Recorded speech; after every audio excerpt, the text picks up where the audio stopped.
That Axios is reporting, disconsolate, angry.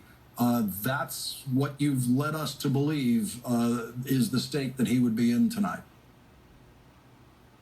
Yeah, it's perfectly understandable that he would be. He is, for the first time in his life, in a situation in which he's lost decisively, and there's absolutely no way to pretend that that's not the case. Unfortunately, 72 days is quite a long time to deal with somebody as unstable as he is in such a position of power. And as we've seen over the last couple of days, the Republican Party, which in my view has entirely disgraced itself, is willing to go along with his utterly false claims of the elections being illegitimate.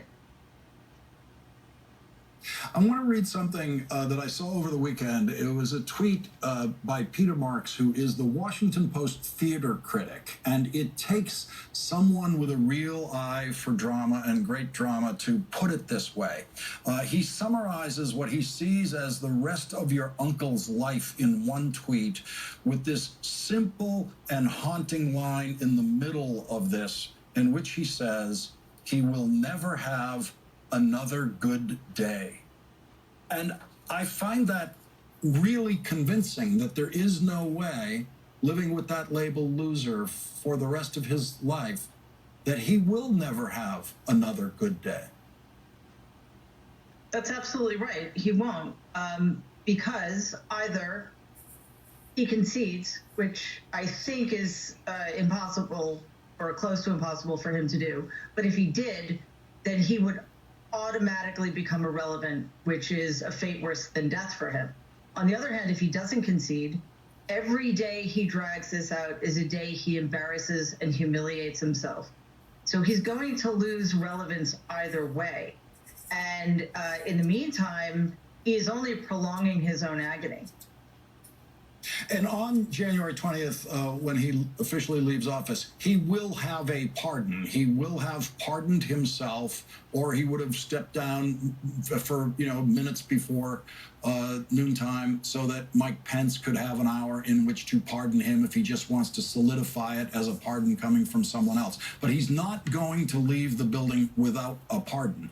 And the pardon brings its own disgrace going into the next year, where it would save him from being a federal criminal defendant, but he already seems well on his way in the criminal investigations that are going on in New York City to a high likelihood of being a possible criminal defendant next year in New York. Yeah, well, disgraces abound, don't they? We're in a situation now where whether it ends up badly or not, let's face it, Joe Biden is our next president. Kamala Harris is our next vice president. There are no two ways about it, no matter how they try to undermine the results of this totally legitimate election. But by firing people, by continuing these frivolous lawsuits, by doing his best to undermine the legitimacy of a Biden-Harris administration, Donald and his Republican enablers are undermining American democracy. They're calling into question the one thing that we have always held sacrosanct, which is our elections. So pardoning himself or having Pence pardon him would be, the last in a very long line of crimes against the United States. And Mary, what do you expect of him emotionally? What do you make of the utter silence? They just won't even go to a microphone now. He does not know what to do.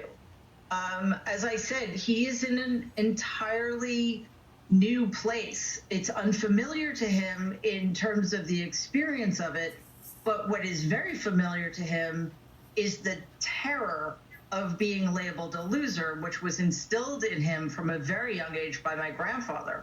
Also, as you pointed out, he's looking at very serious criminal charges at the state level from which nobody can pardon him, And I'm fairly certain that Cy Vance and especially Letitia James are going to do their jobs and make sure that Donald is held accountable. I also hope that President Biden creates a crimes commission, because America has a long, sordid history of not holding its corrupt leaders accountable. That has to stop, or we will never get out of this mess. Mary Trump, thank you very much for joining us tonight. We really appreciate it. Thank you, Lawrence. Thank you. Today,